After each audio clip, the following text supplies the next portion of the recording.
నమస్తే. ప్రస్తుతం మనతో పాటు ప్రముఖ తంత్ర జ్యోతిష్యులు, జ్యోతిషరత్న, జ్యోతిష సామ్రాట్ చింతా రుక్మాన్ గదరావు గారు మనతో ఉన్నారు. గురువుగారితో మాట్లాడదాం. నమస్కారం గురుగారు. మాతృదేవోభవ, పితృదేవోభవ, ఆచార్య దేవోభవ. ఓం నమో మాందేశ్వరాయ నమః. గురుగారు, ఆగస్ట్ మాసం, విశేషంగా శ్రావణ మాసం, తులారాశి వారి పరిస్థితి ఏ విధంగా ఉండబోతుంది? ఓవరాల్గా ఎలాంటి జాగ్రత్తలు తీసుకోవాలి ఈ శ్రావణ మాసంలో?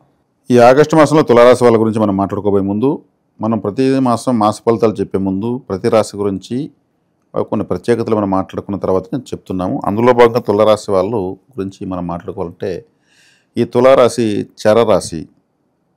చరము అంటే త్రాసు చరుస్తూనే ఉంటుంది, అటు ఇటు కదులుతూ కిందికి పైకి సమస్థితిలోకి ఒక్కోసారి వస్తుంది. ఎక్కువసార్లు చూస్తే సమస్థితిలో లేకుండా ఇలా పైకి కింద ఉన్నట్టు ఉంటుంది. అంటే వీళ్ళ ఆలోచనలు మారుతూ ఉంటాయి. ఒకసారి పాజిటివ్, ఒకసారి నెగిటివ్, ఒకసారి న్యూట్రల్, ఇట్లా మారుతూ ఉంటుంది. ఇది ధర్మదేవత యొక్క ఆయుధము. మనకు కోర్టులో కూడా చూస్తే త్రాసు ఎత్తుకునే ఉంటుంది ఆ ధర్మదేవత. మంచి చెడులను బేరీజ్ వేసేటువంటి ధర్మదేవత. కాబట్టి వీళ్ళు ఈ తులారాశి వాళ్ళు నిర్ణయాలు స్థిరంగా ఉండవు, మారుతూ ఉంటాయి.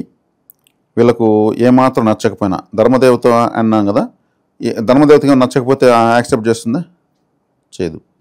సరే, ధర్మదేవత ముందు అరే ఇక్కడికి వచ్చింది న్యాయానికి అన్యాయానికి ఒక పెద్ద ప్రపంచ స్థాయి వీరుడు వచ్చాడనేసి ఏమన్నా భయపడుతుందా? లేదు రెస్పెక్ట్ ఇస్తుందా? తనకు నచ్చకపోతే ఎంతటి వారైనా పక్కన పెడుతుంది. ధర్మదేవత ముందు అందరూ చేతులకు నిలుచుకోవాల్సిందే. దేవుడు అన్నటువంటి ఒక శక్తి కూడా ధర్మం ముందు చేతులు కట్టుకోవాల్సిందే. అంటే ధర్మదేవత తర్వాతనే, ధర్మం తర్వాతనే ఏదైనా సరే. అందుకే ధర్మరాజుని ఏమన్నారు? ఆయన అజాత శత్రువు అన్నారు, ఆయన ధర్మదేవత బిడ్డ అన్నారు. నిజంగా ధర్మరాజు కోపం అనేదే వస్తే నువ్వు యుద్ధం చేయాల్సిన పని లేదు. దుర్యోధన, సప్త సముద్రాలు ఏకమైపోతాయి, నువ్వు తట్టుకోలేవు. ధర్మరాజు కోపం తెప్పించుకు. నీవు వస్తే ఆయన ఊర్లో ఆయనకి ఇచ్చేయి, లేదు యుద్ధం చేసి గెలుచుకో. ధర్మరాజు అదే చెప్తున్నాడు. ఒకటి భాగం ఇస్తాడా, యుద్ధం చేస్తాడు అంటున్నాడు. నువ్వు అది ఇది ఏదేదంటే మనకు కానీ కోపం వచ్చిందనుకో, యుద్ధం అవసరం లేదు, మొత్తం ధ్వంసం అయిపోతుంది.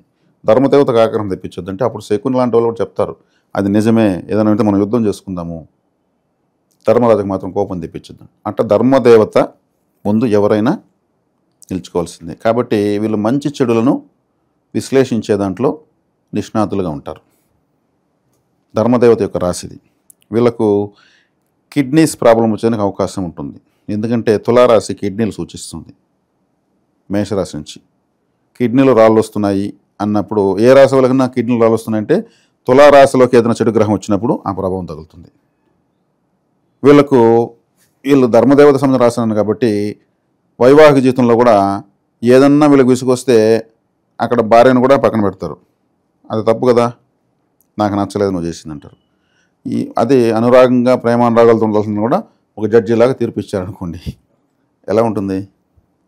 మరి అంత కరెక్ట్గా మాట్లాడితే ఏముంది? తప్పని స్ట్రిక్ట్గా ఉన్నా కూడా చాలా మందికి నచ్చదు, ఉండకూడదు కూడా. కానీ వీళ్ళ రాశి యొక్క స్వభావము కరెక్ట్గా ఉండాలా, తప్పు చేయకుండా ఉండాలా అనేది బైలా చెప్తా ఉంది, బేసిక్ రూల్ చెప్తుంది అనే విధంగా ఉన్నారనుకోండి, అంటే తప్పే జరగదా, జరిగితే ఇట్లా అంటే ఇది జడ్జి రాశి అని చెప్పచ్చు. ఒక జడ్జి, అందుకే ఇది జడ్జి కాబట్టే కర్మగ్రహం శనేశ్వరుడు ఇక్కడ వచ్చే స్థితి పొందుతాడు. జడ్జి గారు నల్ల కోటే వేసుకుంటారు.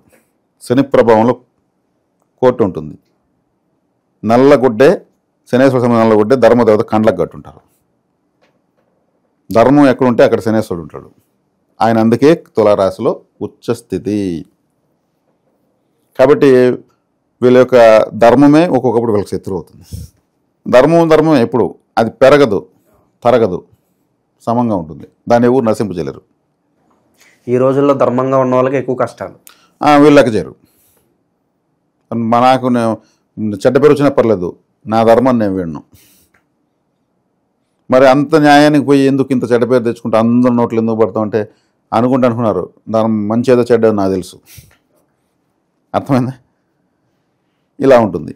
ఈ రాశి వాళ్లకు ఈ లగ్నం కానీ ఈ రాశిలో ముఖ్యంగా ఈ లగ్నంలో పుట్టిన వాళ్ళకు 2 వివాహాలు అయ్యేందుకు అవకాశాలు ఎక్కువ ఉంటాయి. ఎందుకంటే రాశిలోనే రాహువు, స్వాతి నక్షత్రం చాలా అద్భుతమైన నక్షత్రం, 4 పాదాలతో రాహు బలంగా ఉన్నాడు. రాహు మల్టిపుల్ రిలేషన్స్ కారకుడు. శుక్రుడు ఈ రాశాధిపతి. శుక్రుడు భార్యకారకుడే. సప్తమాధిపతి కుజుడు వీళ్ళకి పాపి. అప్పుడు పాపినప్పుడు వీళ్ళకి వ్యతిరేకంగా ప్రవర్తిస్తారు కదా, భార్య వ్యతిరేకంగా ప్రవర్తించవచ్చు, లేదా భార్య వ్యతిరేకంగా ప్రవర్తించే విధంగా వీళ్ళు మాట్లాడచ్చు. లాంటివి జరిగిన అవకాశాలు ఉంటాయి. అంటే ఈ విషయంలో జాగ్రత్త తీసుకోవాలి. ఇది వీళ్ళ తప్పు, వీళ్ళ దోషం కాదు, ఈ రాశి యొక్క సహజమైనటువంటి విషయాలు ఇవి. ఇక్కడికి చాలు. ఇలా ఒక్కొక్క రాశి గురించి చెప్తే మనం ఒక రోజంతా కూడా చెప్పచ్చు. అంత విజ్ఞానం ఒక జ్యోతిష్యంలో ఉంది.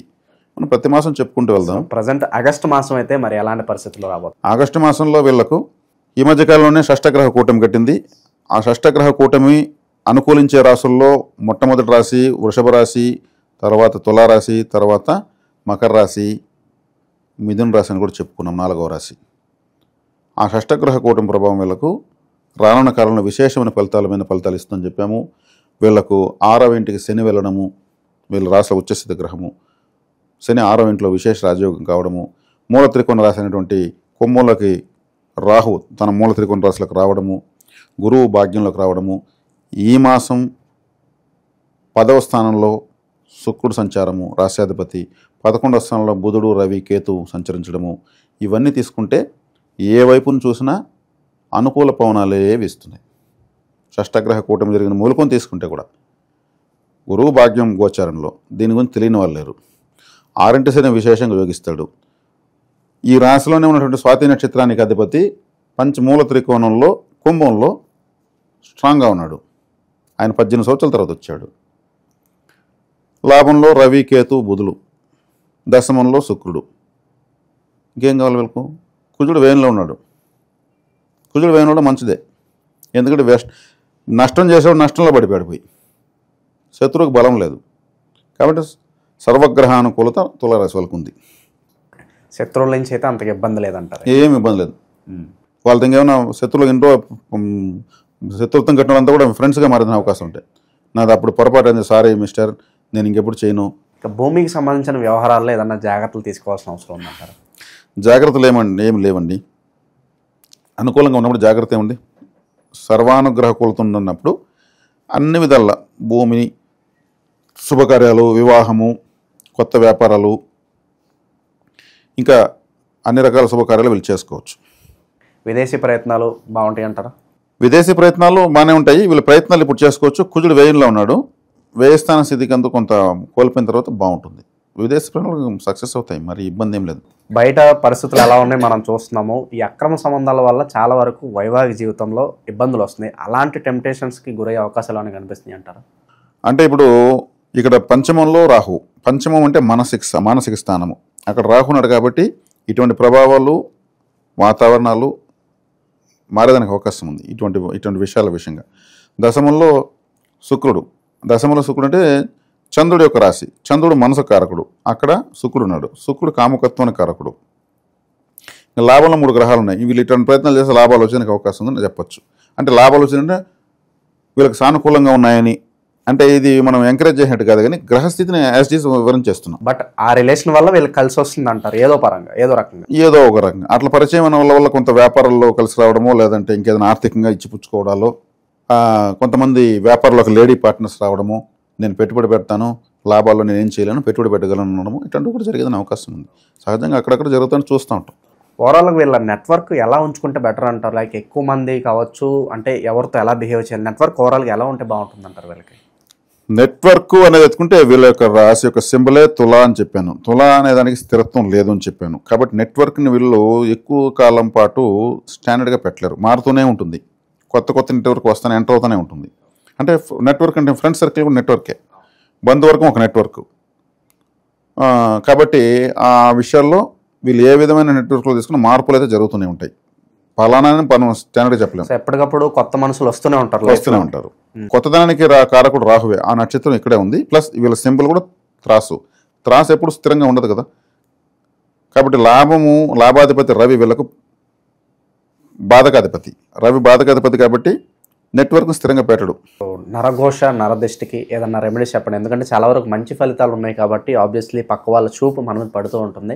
దీని నుంచి తప్పించుకోవడానికి ఏదన్నా రెమెడీ ఏదన్నా చెప్పండి. ఒక 3 రంగుల నూలు ఉంటుంది. అది ఒక లావు సూదికి చెక్కి ఒక నిమ్మ పండు తీసుకుని మధ్యలో గుచ్చి దానికి అటు ఇటు మిరపకాయలు గుచ్చి వీళ్ళు దిష్టి తీసుకొని అలాగే ఎత్తి వీళ్ళు డ్రైనేజీలో కానీ డస్ట్బిన్లో కానీ వేయాలి.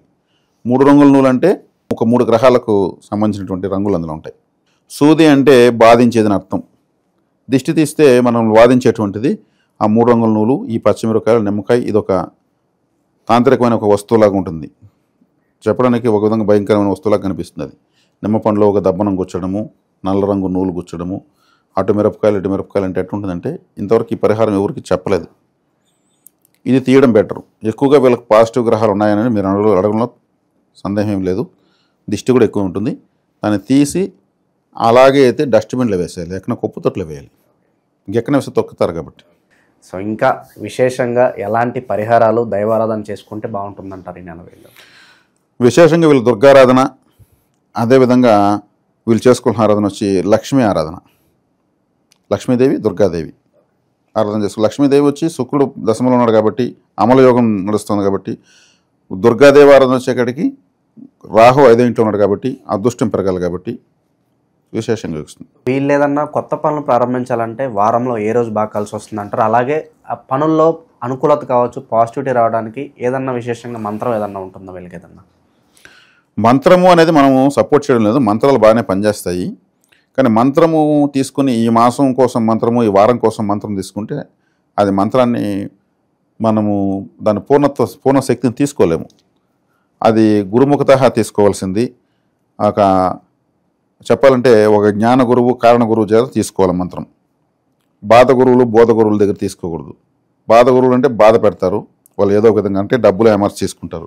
బోధ గురువులు అంటే ఏదో ఒకటి చెప్పుకుంటూ ఉంటారు అంతే, వారు ఇంకేమి ప్రభావితించలేరు. జ్ఞాన గురువులు అంటే సంపూర్ణ జ్ఞానం ఉంటుంది వాళ్ళకు, వాళ్ళు జ్ఞాన మార్గం చూపించగలరు, వాళ్ళ దగ్గర తీసుకోవచ్చు. కారణ గురువులు అంటే మీకోసమే ఉంటారు, వాళ్ళు వెతుకుతుంటారు నీకోసం. వాళ్ళు పట్టుకుంటే లైఫ్ సెటిల్ అంటారు. నీ జీవితం మార్చి వదిలేస్తారు. మాస ఫలితం అవసరం లేదు, వార ఫలం అవసరం లేదు. అటువంటి వాళ్ళు దొరికితే మంత్రం తీసుకుంటే మళ్ళీ జాతకం అవసరం లేదు, వారఫలం మాసఫలం అవసరం లేదు. ఆ మంత్రమే తోడుకెళ్ళిపోతుంది, ఎక్కడికో తీసుకెళ్ళిపోతుంది. అలాంటి గురువులు మరి ఎలా అన్వేషించాలంటారు? పూర్వజన్మ సుకృతం ఉంటే గురువే నిన్ను ఎతుకుతుంటాడని చెప్పాను కదా, నువ్వు ఎతకాల్సిన పని లేదు, గురువు నిన్ను ఎదుగుతూ ఉంటాడు. కాబట్టి పూర్వజన్మ సుకృతం ద్వారానే లభిస్తాడు అటువంటి గురువు. సో ఆ అదృష్టం అందరికీ వరించదు, అందరికీ రాదు, అది అయ్యే పని కాదు. సో ఓవరాల్గా తులారాశి వాళ్ళకి ఈ నెల ఎలాంటి ఫలితాలు ఉంటాయి, ఎలాంటి పరిహారాలు చేసుకోవాలి, అద్భుతంగా వివరించారు. ధన్యవాదాలు గురుగారు. ధన్యవాదాలు.